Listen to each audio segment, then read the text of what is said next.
We should thank the bride and groom, everyone. This is probably the prettiest wedding room in New Jersey.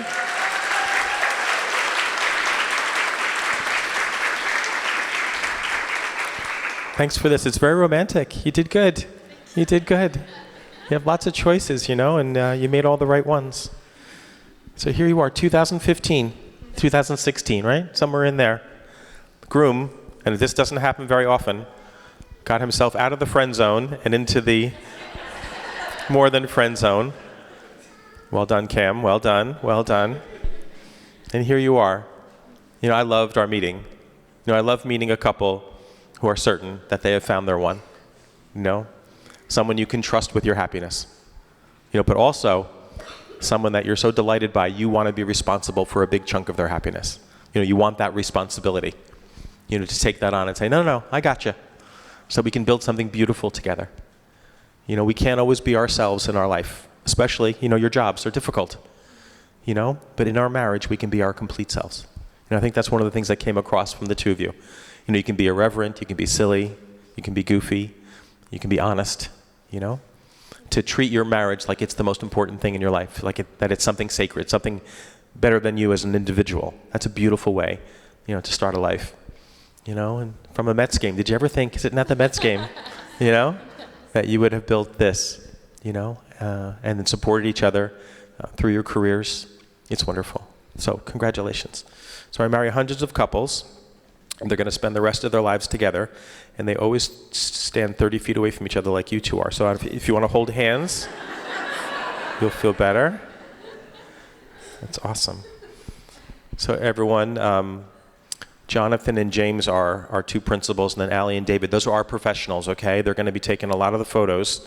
But those of you who have cameras, discreetly, you can take some pictures. But in my experience, you should try to take as many photos as you can early during the wedding, because from all the ceremonies I've done, what I've noticed is as soon as they say I do, the bride's hair turns gray.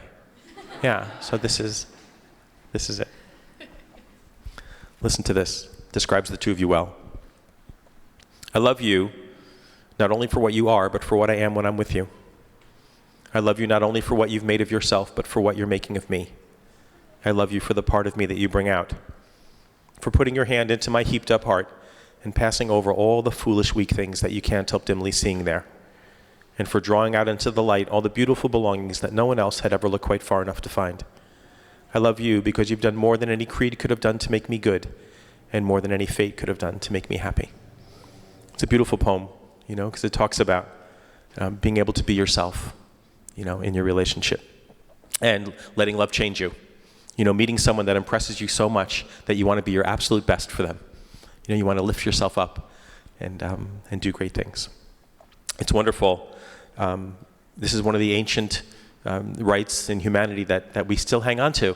This is the tribe. Look at your tribe out there, all coming under the tent, to celebrate with you and to congratulate you and to share fun.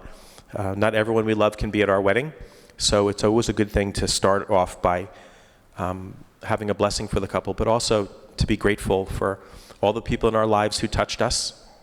It's no accident that your grandpa is your best man, for all that he gave to you. We need someone to guide us. We need someone that we admire so much that we want to be like them. And then for all that your mom did for you, to take you in. Your mom could have had a very easy life, She could have been footloose and fancy-free forever, but she fell in love with you when you were so tiny, and it changed her life completely, changed your life completely, and she did something really, really difficult. And then I look at what the two of you choose to do for a living. Both really difficult. Occupational therapist, right? Do I have it right? Yeah? And then to have children who are hurting and to take them in and give them guidance, give them something to hang on to give them an example of something to strive for. What beautiful things you do. So for all the people that have helped you and who have passed on, may God's love keep the two of you safe. May you continue to grow as a couple.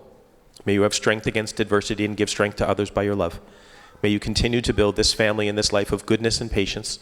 And may you look back on today as a day full of love and laughter and hope. May God's blessing shine down upon the two of you today and every day of your lives together. We ask this in the name of the Lord. Amen. So as we begin today, the bride and groom would like to create a little memento that they can build here at their wedding and then bring home and put up on the mantle. I don't know if there's a mantle, but you got to get one now. So when you come and visit them, you'll be able to see something that they built. So I'm going to step out of the way. And if the two of you can come around the back of this very beautiful box. So what we've done here is before the wedding, the bride and groom wrote each other a letter about how they met and how they fell in love and why they wanted to get married today and what they hope for the future. But they haven't shown each other these letters. And they're going to take them and put them away into this box. And I think on our 5-year wedding anniversary, they're going to open up the letters and they're going to read them for the first time. And they're going to write 2 new letters for 5 years, and then in 10 years, and then in 20 years, and 15 years. And so, and there's little mementos in there from your journey together. I don't know if you want to talk about any of them, but I see mostly it's Met stuff. It's just tickets and championship stuff and music festival. So there we go. Here, I just want to give you the mic. Is there anything you want to? Ocean County College, well represented. Yeah. Explain this. Tea from the weekend that we got engaged in Boston. Mm-hmm. So now will you add to this as the 5 years go on? You're going to Yes. just keep adding lots of mementos and things like that? Yes. So give them good stuff, everyone, so they can add it to the box. Yeah. So here, I'll step away. Just 2 of you, if you put that away and lock it up, and then pose for a picture with James. No kissing yet, okay? What a lovely idea. So every time you go visit them, you'll be able to see it. So time to get married.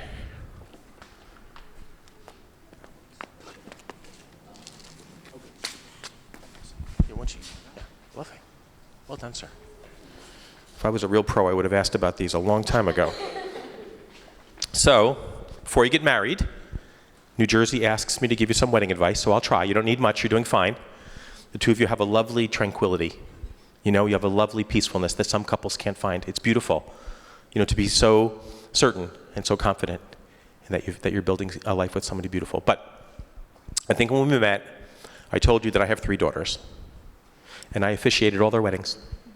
But years before, when my little girls became teenagers, I thought the most important thing was a peaceful house.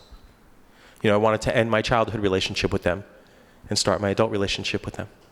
So when they did something wrong, I didn't tell them because I didn't want to start a fight. But I realized over time that wasn't the right thing to do, because if someone does something to hurt us, even if we pretend it doesn't hurt, the pain stays in our hearts. And for a couple, over time, that pain can build up and build up and build up and damage you. So Allie, on your wedding day, here's my advice for you. In your mind, you have to build a little shelf with Cam's name on it. And you have to promise him that every day you're going to check the shelf to make sure it's clean, to make sure there's nothing up there that you two need to talk about. And you, sir, have to build a shelf in your mind with your wife's name, but it's not her job to clean your shelf because she can't see it. You're the only one who knows if something has come between you. The opposite of love isn't hate like we think. The opposite of love is indifference, when we give up on each other, when we lose hope in our relationship. And nobody knows why some couples last and some don't. But one reason can be we've let so many things build up on our shelf that we're never arguing about today's fight. We're always arguing about all the fights from the past that we should have fixed when they happened. But at the time we thought we'd be kind. It's okay, I won't say anything. So they keep coming back over and over. And if we're not careful, our shelves can get so full that we can't clean them anymore. Because everything's old and in the back and we don't remember the fights. But all the pain is in our hearts because we never fixed it. And sometimes couples wake up and realize, oh no, we waited too long. We can't fix it now. And that's when they give up on each other. But if you can keep your shelves clean, then you can always have the feeling that you had back at the Mets game when you grabbed his wrist instead of his hand. And you started off so awkwardly, but so beautifully as well. If you can keep your shelves clean, then every time you look at each other, be like, she's perfect. He's perfect. You can be happy forever. Okay? All right. You ready? Yeah? You're still single. You can run. You okay? So, who would like to say their vows first? You're going to do yours first? Okay.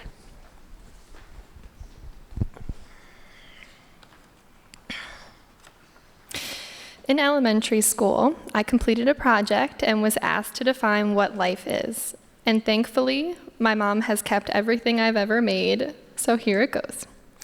I said, life is the gift of living and having fun every step of the way. Well, since then, I've also learned that not only is life a gift itself, but that love is a gift too. And the love that I have for you is infinite and true. Our life together has been the most special gift that I have ever given and received. You have been my best friend for over 7 years, and even though I didn't know it at first, I loved you as my friend. And I truly believe that's how we were supposed to start our journey, because we had the opportunity to grow to love each other for who we truly are. You are the most thoughtful, funny, kind-hearted, generous, caring, and handsome man, and I am beyond grateful to be with you. You show your love in many ways with just simply telling me every day and in acts of kindness, whether it's surprising me with flowers, writing notes or cards, cooking a favorite meal, or even hanging up curtains for me. You make me the happiest, and I truly cannot wait for this next chapter of our lives together. Cameron, I promise to always stand by you, support you, grow with you, surprise you, and to laugh with you, cry with you, and have fun with you for the rest of our lives, and continue to be the best gift we could ever give to each other. I love you always. Everyone, tell the bride how good her vows were. Big round of applause. Well done.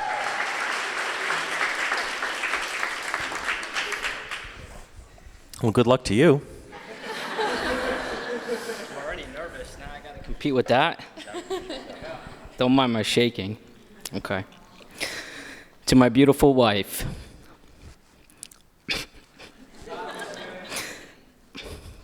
Today is the day we dreamt about for the last 3 years. Now we are standing before one another, hand in hand, exchanging our wedding vows.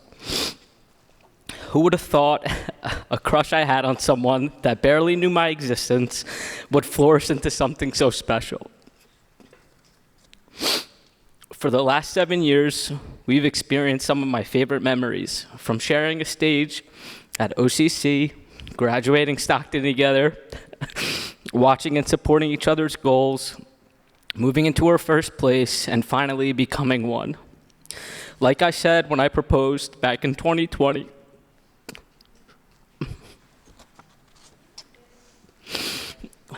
I knew I was gonna love you from the moment I saw you, which is pretty crazy, right?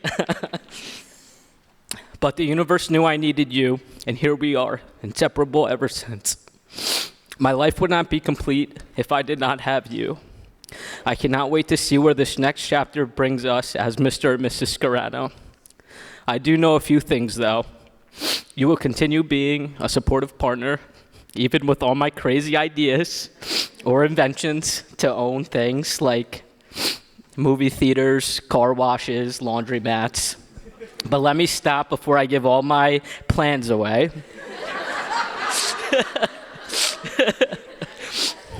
Anyways, you are going to make an amazing mother to our future babies, for our babies included, and our love for each other will only become stronger. Allie, you have made my life brighter.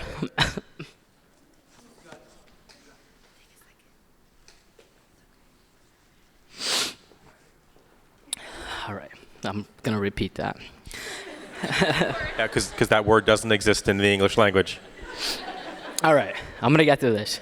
Allie, you have made my life brighter in every way possible, and I never want to lose my light. I will love you to eternity. Forever yours, your husband.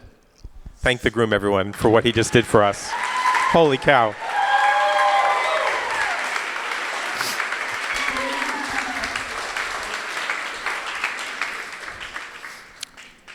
Sometimes you can feel lucky to be at a wedding, to hear a couple. This is why couples don't write their own vows, because it's so difficult. But every couple that I've ever persuaded to do it said, it was absolutely worth it.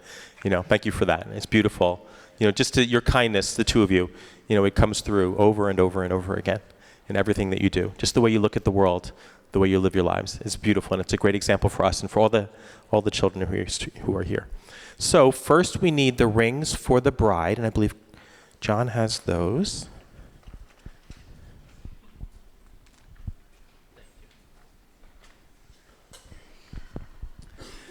So the groom, I love this.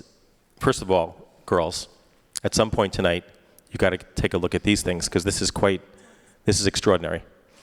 The groom gave the bride, something beautiful at her engagement, but along with promises that he made to her. And he wants to both fulfill those promises here today, but also to make new promises for their future. So as you place the rings on her finger, say to her, I give you these rings I give you these rings to fulfill my promise to you. to fulfill my promise to you, And to give you a ring and to give you a ring to wear closest to your heart. to wear closest to your heart, To remind you every day to remind you every day that I love you. that I love you. Well done. Amazing. That's beautiful. Kim, I think Kim has a ring for the groom.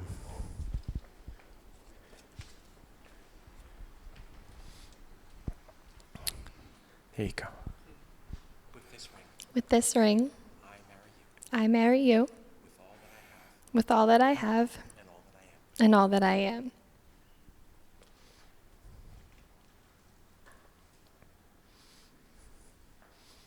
James, are we anywhere down the middle? Did we move off? Are we good? Awesome. I don't think it's an accident that the two of you live and work in occupations that are in service to other people. When kids are lost, their families are scared. The kids are scared. They know it. And for you to give them, some advice, some skills, that they can't get anywhere else. To give them reassurance. To let them know that they are normal and that they can have a beautiful life, and that you are a resource to them. What a beautiful way to live a life. And as I'm sure many of the patients that you have never eaten well, have never exercised, but with all your dance background, you can teach them. You can start and you can build and build and build. To take people who are worried and in your career, make their lives easier. What a beautiful way to live a life. So I congratulate the two of you. But it's no great surprise from all that I know of you. So a little poem, and you'll be married. Actually, you know what? The bride and groom would like to do the traditional. Cameron, do you take this beautiful woman, Alicia, to be your lawfully wedded wife? In happiness and tears, in good times and bad, in sickness and in health, do you promise to stay by her side for as long as you both shall live? I do. And Alicia, do you take this wonderful man to be your lawfully wedded husband when times are easy, when times are difficult, in happiness and sadness, in sickness and in health, for as long as you both shall live? I do. Wonderful. This poem talks about when you find someone who loves your perfection, but who thinks your imperfections are silly, how free your life can be. You're in for a surprise, everybody, because after the kiss, there's going to be a little something. To love is not to possess, to own, or imprison, nor to lose oneself in another. Love is to join and separate, to walk alone and together, and to find a laughing freedom that lonely isolation does not permit. It is finally to be able to be who we really are.